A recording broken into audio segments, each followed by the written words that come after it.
Hello my nostalgic friends, in this video I want to talk to you about the Sony RX1R Mark III, okay? The newest, the last compact camera from Sony, and especially I want to talk about the compact cameras, okay? Because I think the compact cameras has died more than 10 years ago, you know, the old vintage compact cameras. They does not make sense to still be alive today, because you can have the same compact camera but with interchangeable lens, okay, like this one, really small interchangeable lens, and it's always better to can choose your lens, okay? But for the reviewers, which any new camera is the best camera in the world, I think the trends come back, and now we have got the new compact cameras like the Fujifilm X100 RF, you know, the Leica Q, the X-Half, and all the new compact cameras, which I don't found any sense. But anyway, let's talk about it. The Sony RX1 originally was in 2012, okay, the project. This camera is a compact camera, full frame, really small. It's, I think, smaller than a pen F. Really compact, with a fixed lens, which is 35mm f2 Zeiss, I think Sonar optics, okay? And that's it, the camera. It's mostly identical still today. The small exchanges that we have from the Mark II R, okay, the previous version, is we don't have anymore the flippy screen, okay, this beautiful flippy screen we don't have anymore. Why? Why did you remove something which is useful and good? I think they want to make something look more like a Leica, okay, more premium, because actually it's more robust, a fixed screen than a tilty screen. But it's not a Leica, okay, it's not a X100, okay. This one makes sense to use a fixed screen because you use the optical viewfinder, okay.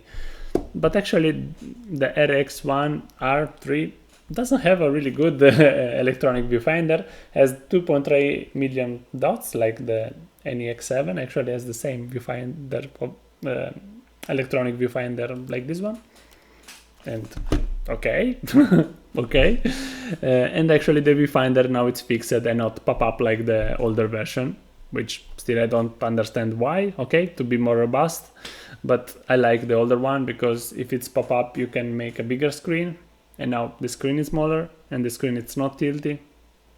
What the fuck, Sony? Why did you do that? But something good, it's still there, like the batteries. They use the same battery of the Sony R Mark II, the Sony 7 II, you know, the FW50, those one, okay, which I appreciate. I don't understand other YouTubers that say, oh, the battery, it's the older, the smaller. It's really still the Nex7 has the same battery. It's compatible with a lot of old Sony cameras, but actually it's a small battery, okay? A small battery, small camera. I don't want to have a big camera with big battery, because I buy the Nikon Z9 if I want a lot of battery, okay? I buy a small camera to be small. And nice Sony, you make small camera with small battery, which makes sense. I prefer to change one time more the battery, but I have small camera, okay? Because if you go on a trip for 7 days, if still the battery is a little bit bigger, you will change it, okay? I prefer to have the weight in my pocket and my bag and not in my hands, okay? That's to respond to all that say, oh, the battery is small, fuck you. Anyway, what else? The sensors, 60 megapixel from the Sony 7R5, okay? Okay, are a lot of megapixel, but guys, this is the R version. They use the highest resolution that they have. Because like the first Sony RX1 is 24, like the Sony A7, but it's RX1, not RX1R. That's it, 60 megapixel. The lens is the same optical elements, I think, 35 f2 Sonar Zeiss, I think Sonar. Someone maybe it's worried, which is old lens, maybe it's not that high resolving power for the 60 megapixel. Doesn't matter, guys. Look at that. This is a 1968 lens, the Zeiss Ultron, as you can see here. This lens is from 68, I repeat you, 1968, and has any problem with 42 megapixel of the Sony A7R Mark II? No one issue, full aperture, it's sharp, sharp, sharp, okay?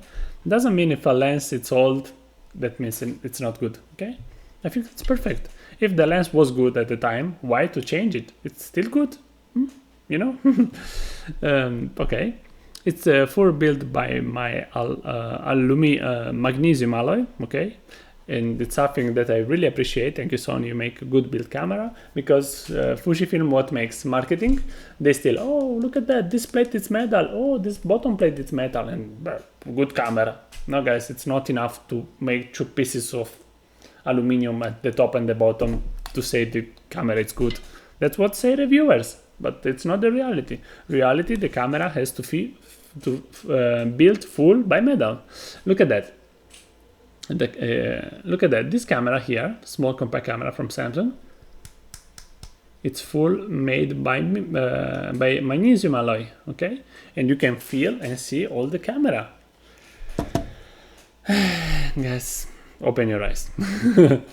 Okay, and about the battery, it's not a problem. I use the Sony A7R Mark II with 24 to 70 Zeiss, which is heavy glass to move from the motors. In-body stabilization, I don't have problems, okay?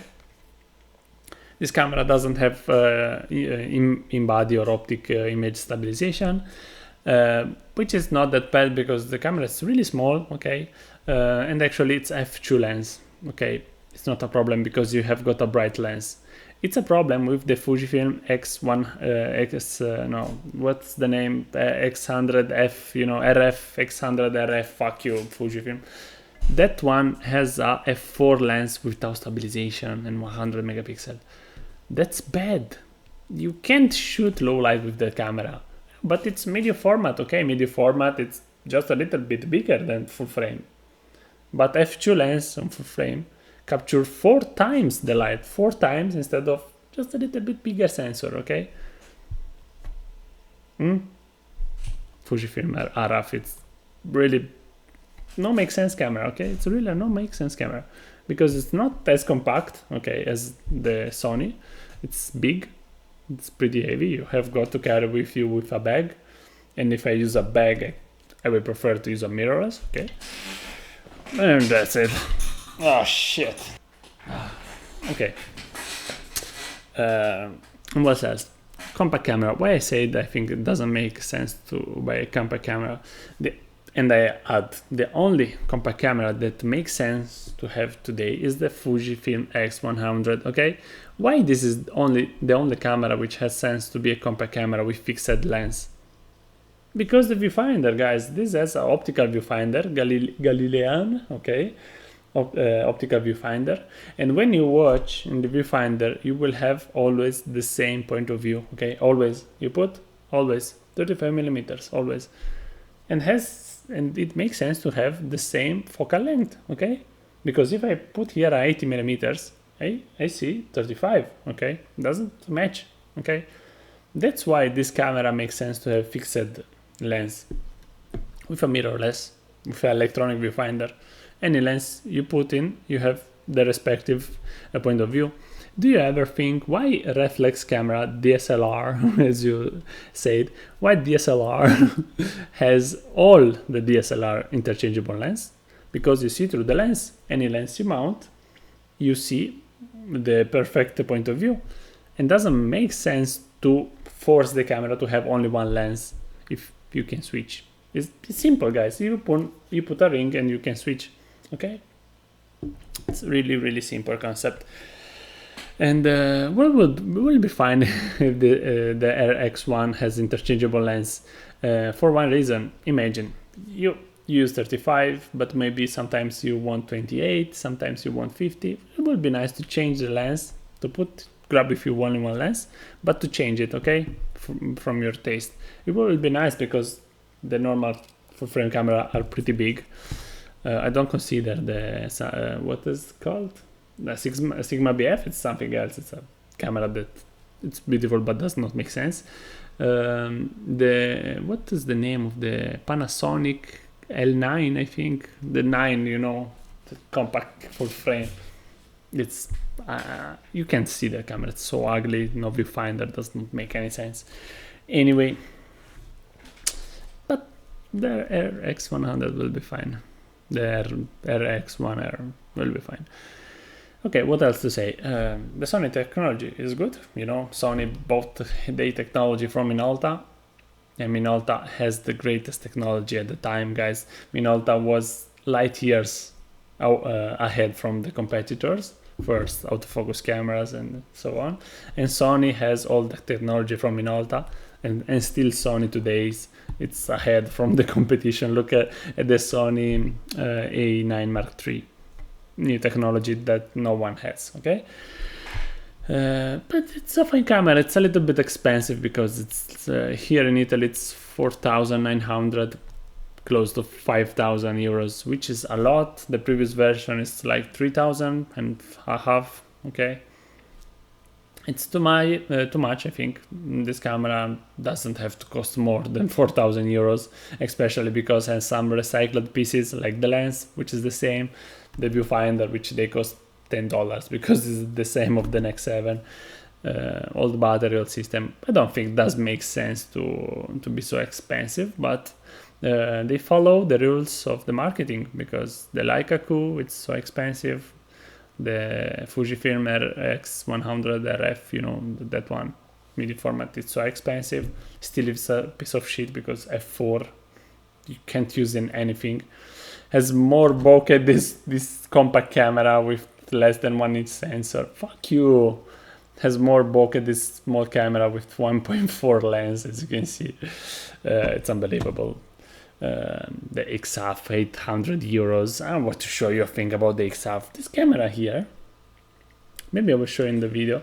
Okay, we have got the flippy screen, but we have got a film simulation with a, okay, which actually, look at that, it's like real film. It changes in real life, but I will show you in the review of this camera. This camera doesn't cost 2,000 euros. Cost 330, okay, something like that. f1.4 Schneider lenses, which makes lens for Hasselblad, magnesium alloy build, full HD video, flippy screen. What is flippy screen? You know.